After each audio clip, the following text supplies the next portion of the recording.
اومدید به بخش استراتژی های یک معلم. تصمیم گرفتم که این بخش رو کاملا انگلیسی براتون بگم، برای اینکه بعد از من با شادو کردن، با ریپیت کردن و با ایمیتیت کردن این جملات رو تکرار بکنید و خود تکرار این جملات و یادگیری دونه بدونه این جملات باعث میشه که شما ماهیچه های صورتتون به کار بیفته، برای اینکه همونطور که میدونید هر زبانی برای خودش یک سری ماهیچه های صورت رو درگیر میکنه و یک سری عضلات رو برای گفتن کلماتش درگیر میکنه.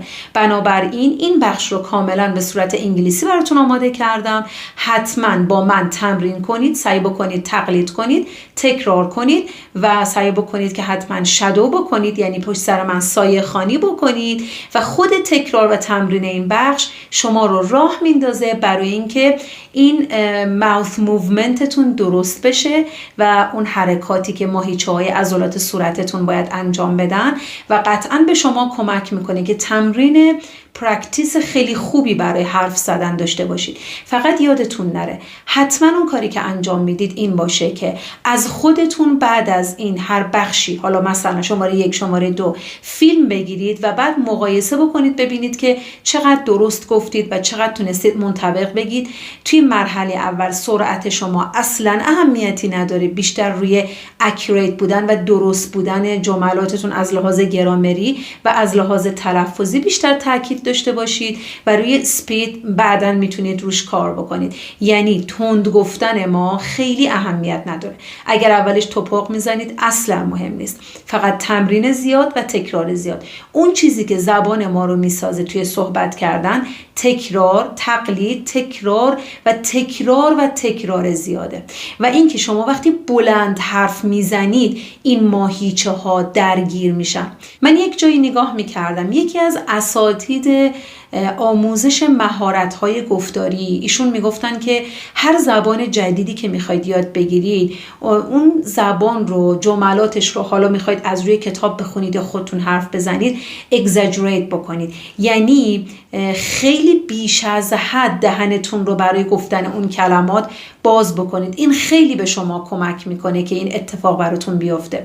مثلا میخواید بگید که من میخوام این پاراگراف رو بخونم، میخواید این جمله رو بگید، اصلا دارید از رو میخونید، بگید I'm gonna read this.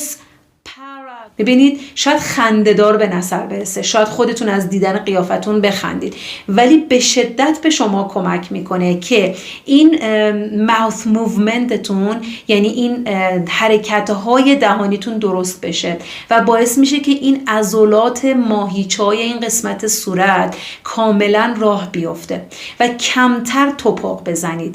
اصلا یکی از تکنیک‌های روان حرف زدن و کمتر توپق زدن همین تمرینی بود که من الان براتون گفتم. این تمرین رو انجام بدید، حتما ضبط کنید، خودتون رو ببینید، عیبی نداره یه خورده بخندید، ولی بهتون قول میدم که بسیار بهتون کمک میکنه. با صدای بلند این کار انجام بدید. I don't care where you are، اصلا مهم نیست، من اهمیت نمیدم شما کجا هستید، واقعا اهمیت نداره. یک وقتی رو خالی بکنید برای اینکه این کار رو انجام بدید.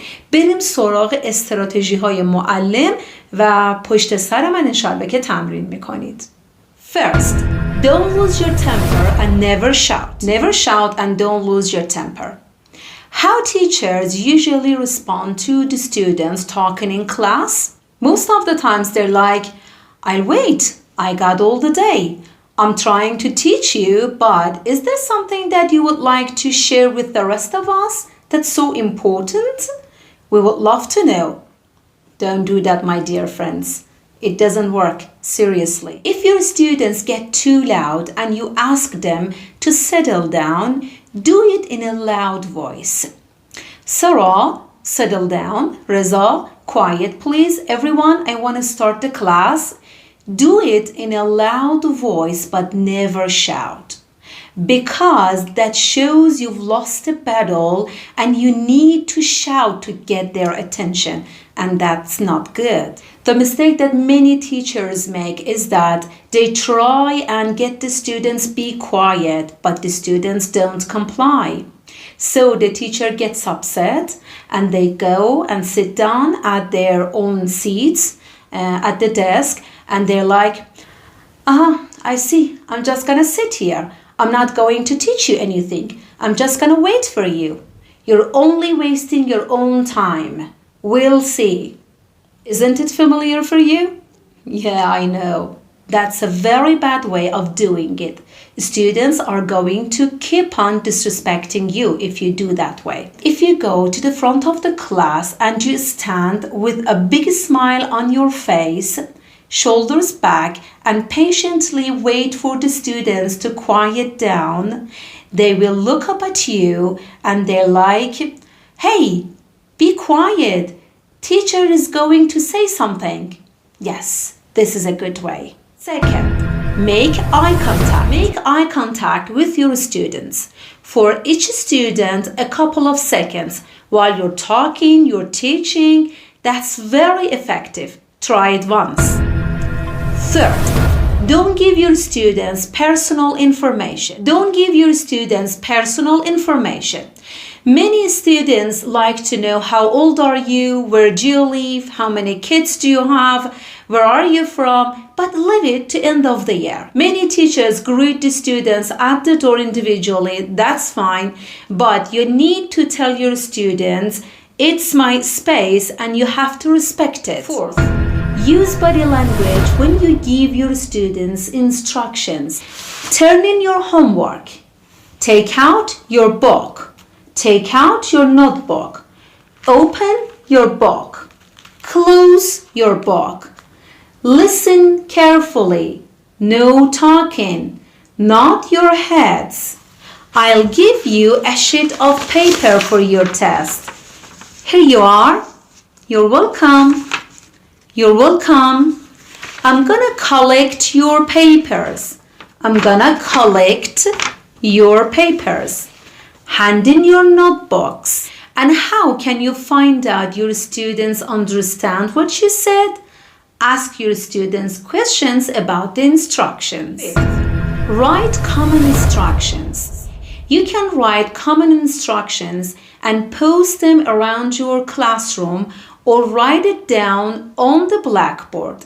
If you practice and if you repeat the common instructions, your students will learn what you say. But before starting class, make sure you plan for what you're gonna say, write it down, and practice before the class. Number 6, pair up your students for class activity. You can say, okay, everybody, stand up, form a circle, and pair up. Or find your partner. For saving time, you might want to put the students into the pairs on your own. That will save a lot of time. You can say, okay, class, stand up. I'm gonna put you into the pairs. You two are partners. You two are partners. You two are partners, and so on. Great. Let's begin the activity. 7th, give time limits. Time limits are so important.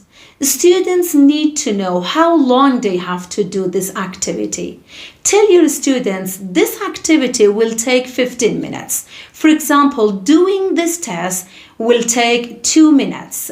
Reading this paragraph and practicing this paragraph will take 20 minutes. It's very helpful, believe me.